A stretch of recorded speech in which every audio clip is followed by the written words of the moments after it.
Hi guys, I'm home. So this is technically the first video I've made about while I'm home, and it is nighttime, very late. I had dinner, I did everything, but I do not have wine. Today I have water. Water.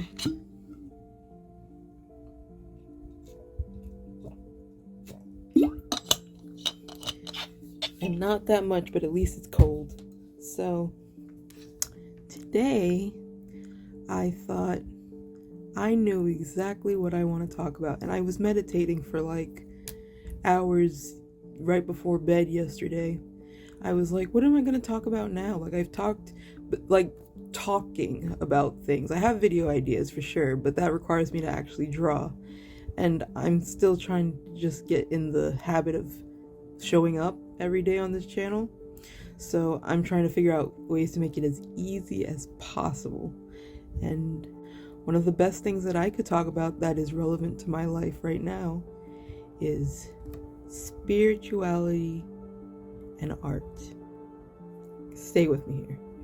I don't know how all of you feel. I mean, we all have our different beliefs when it comes to God and what God is, if God is or if he is not. And I'm not here to preach to you. I'm just here to give you how I feel. I don't have to change your mind. I don't have to do anything in terms of being persuasive, manipulative. That's not the point. I'm just talking to you about how I feel, about what drives me and why I think it's interesting. It's an interesting concept, art and spirituality, because really, art and spirituality are like this. It's like this. And I think, for my personal beliefs, I think that it's always been like this, and it always will be like this, because I think almost anything you do can be brought about with the power of love and hope and creativity and the future. So what do I think about art and spirituality? I think that we've been saying this for years. When we talk about the muse, what is the muse? The muse is almost a haunting clutch. It's a feeling, it's a gut feeling, it's a gut instinct about what we need to create, what wants to come out of us, what wants to be talked about and shown. Now, we can get as weird about it or as not weird about it as you want. There's a scale. We can talk about it like a scale. So the muse could be, you have something you want to say in this world through the things that you want to say it with. And that could just mean just as easily as, I want to talk about loving your dog a lot because one day they're going to die. So I'm going to use my muse to talk about it. And I feel it really in my soul because maybe your dog did just die and you were just like, wow, this touches me. I want to say it. I want to say it through my heart. And why is that spiritual? Simply on the basis that your spirit wants to talk about something that motivates and moves you. And through that, you are motivating other people, and you are attracting, and you are brightening up the world with what you have to say. Art is moving. Art is movement, and it is motion, and it is moving. So when you create through your soul, you are helping the world at large. And art is powerful in that fact. And then there's just the fact that when it comes to spirituality, we use art to do it. If you know anything about tarot cards, and I know it's not completely they're not completely the same thing for some people, because some people are spiritual but they don't believe in tarot, or they don't do tarot, they don't do any of that stuff. But when you look at tarot, they use art to connect. If you believe in a higher being, God uses art to connect with people. And I just think that it's really cool. It's really cool, and I'm glad to find something that speaks to me in a sense. And that is something that I need to come back to. I feel art is very spiritual for me, and I need to figure out what makes me want to draw, what makes me want to connect in that way that I want to promote and showcase and iterate something into existence. I used to always do this, but now I'm in a bit of a spell. So we could take it up a notch now.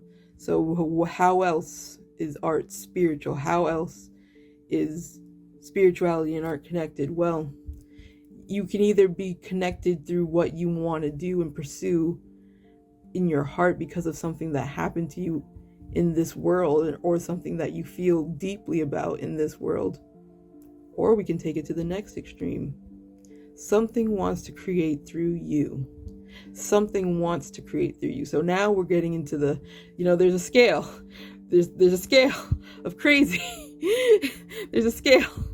And now it's about what wants to create through you. Now, there's still a scale here. Keep in mind. So we can say things like God would be the next reasonable thing. God wants to create through you.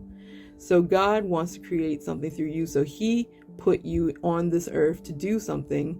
And that is what you're meant to do. That is your purpose, or one of your many purposes. I think my purpose is to travel. So I don't think art is really even all of it. But I think I do have something to give. Now, the next crazy scale. People are going to hate me. So, you want to create through the power of archetypes. Archetypes, if you don't know, are there are beings that want to create through you, that want to be seen and heard. And archetypes is the least of the crazy, but art wants to be created through you, through beings. And they could be I'm not going to say demons and stuff, but people believe in angels, right? So your angels want to create through you, or other spirits want to create through you, or other stuff, just other things, other people, other souls want to create through you. They could be dead, they could be masters, they could be anything. I know this is big woo-woo talk. If you know, you know. I'm on this internet for too long. I know everything. So beings want to create through you. Ideas want to create through you. Things want to exist, and you are here to make them exist. So then you create something from a higher source, or a different source, a different unearthly source. Then we have what I personally think about sometimes, that we're satellites. We're satellites, and we hear things that want to be heard. The way that we do it is what showcases. This is kind of pause. So this is kind of what I feel like sometimes we all see the same thing in the back of our mind, and we pronounce it differently. We pronounce it with style. So let's say we close our eyes and we see a cat. The way we all see that cat is different, simply just because we are who we are. So our stylization is what is wanted into bringing out that cat. That cat, it doesn't matter how or who brings it out. I mean, it matters to an extent, because that cat wants to be seen, but it doesn't have to be seen by any particular way. There's no right way, because the cat still exists. The cat is still there. It just wants to be shown, or we hear things. Sometimes I think the cat might not want to be shown. The cat might just exist in its own universe, and we're seeing it, and we're like, yeah, that's a cool cat. That's a cool cat. I saw something, and I saw a cat, and I want to draw it. So sometimes I wonder, is that what stylization in art is? Because how come we all like to write the same things and we all keep doing the same things? Now it could just be, oh, we're influenced by each other. Like, we've seen it so much in our childhood, we've seen it so much in writing, but we can't go back to the first person who started it, so we just assume we're regurgitating the same thing over and over again. But what if that cat either wants to be seen, or we just keep seeing the same cat in our dreams, or in our mind, or in our satellite, in our field? Okay, I know I'm crazy. I'll go back to Earth in a second. Just let me feel this out. So I've had a lot of thoughts about this. Like, I think about this a lot. I'm just like, maybe my art is just a stylization of something different and bigger that wants to be seen. And you may have heard of this, or you may not, but I used to do, well, I say used to, I just stopped because I don't have a lot of opportunities to do what I want to do. But basically, I used to try, I saw something about pop culture paganism, and I thought it was really interesting. Because sometimes you can either believe that other things, other beings are speaking through you, or you can just utilize the objects, and use them as archetypes, like a tool to get across the messages that want to be brought to this world. So, like, okay, let me hold on a second.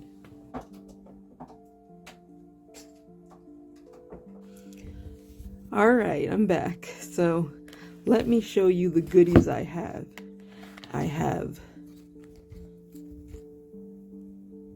the Homestuck tarot deck, the original one, which I used to have, but what happened was I lost it, and I rebought it years later because I was thinking, I was like, I miss this deck. And I saw it for a lot of money on eBay, but I still bought it because I can't be stopped. So we have this, which is the Act 6 and 7. This is Act 6 and 7, so this was the second one. And this one I got at a reasonable price. I didn't rebuy this one. I bought it when it was like on We Love Fine, for fans by fans, RIP. I have the Midnight Crew.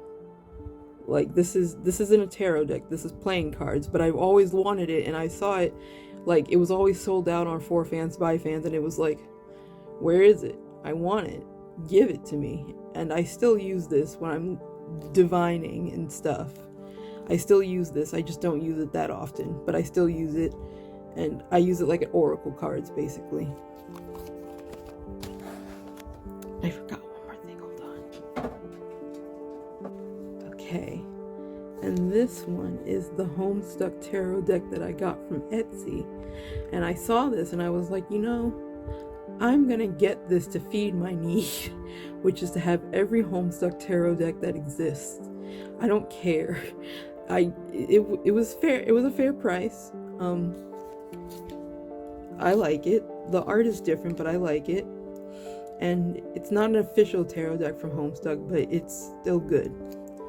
Now, this is what I need to show you. So in this bag, you see these? These are pins. And I just want to warn people, don't be like me. If you see something like this and you think this is a cool idea, sure, go for it. But like, these pins are like, they're pins. They're pins. So they can hurt you. So be very careful when you're dealing with this, when you're using these. But these pins, I use like runes. And I use them, I put them in a little baggie, I shake them up, and I carefully pick out what what pin I want to talk about, I want to divine with. And this is Jade Harley. Now, this is Jade Harley, like grandma. Now, I did not have all the pins from the official Homestuck when I decided to do this. I did not have all of them. I used to have some, but I got rid of them by accident too. So I rebought these from Etsy. A lot of these are come from Etsy. Some of them are the normal ones, like some of them are the official ones. Like this is Dave's pin, this is the time pin. And basically what I do is I attached meanings to each pin, and I use it to divine with. And that's like the extent of my PCP paganism. And I'm not even sure I necessarily agree with the term paganism for me. I just have a concept of that I want to do something like this because I think it's cool and I think it's fun, and I wanted to bring out my creativity. I wanted to enlarge in it and try and divine in a way that felt personal to me. So I did it with these pins. I will not share what each thing means to me because I think this could be unique to everybody, but I think it could be useful. I would love to do readings like this. I'm just not that good of a reader yet. I'm still a beginner, and I don't even know all the meanings to all of the pins for myself. I just have it written down. I've thought about it, and the meanings that I would come up for these pins are basically the same as if I was making my Homestuck Oracle deck, which I do want to make. And if I made my Homestuck Oracle deck, I would show the pin board. I would show the board that has the pins and be like, yeah, these are the same meaning. They're all the same. They're all the same. Because I just was in a really big phase at one point, and I was like, you know what? I want to rewrite. I want to make like questions using, this is how it started out. I want to make questions using like, like a, what do you call it? Format? A spread. I want to make a tarot spread using questions like through, this is the sylph's question, this is the maid's question, this is the thief's question, and this is what the spread is about. And I may post that spread, maybe I will.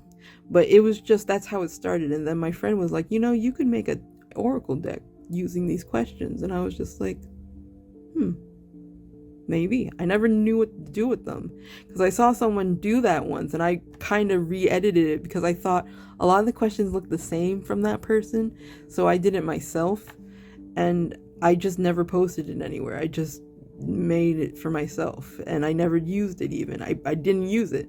I still haven't used it, but I kind of liked it. I kind of liked that idea. I kind of liked that thought process. So I was like,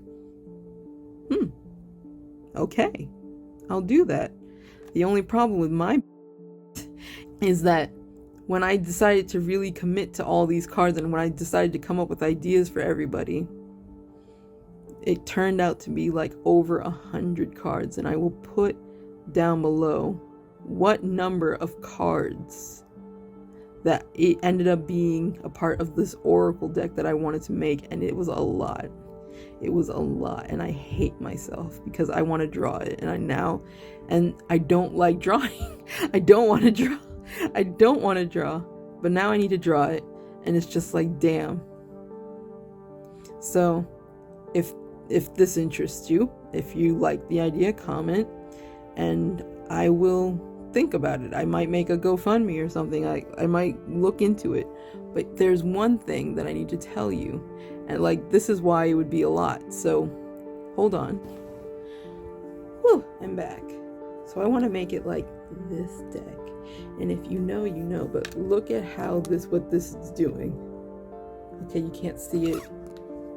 You can't see it through the cover. My bad. Look at this card. Look at what it's doing. It moves. This is what I want to do for my own card. I'm not sure if, yeah, okay.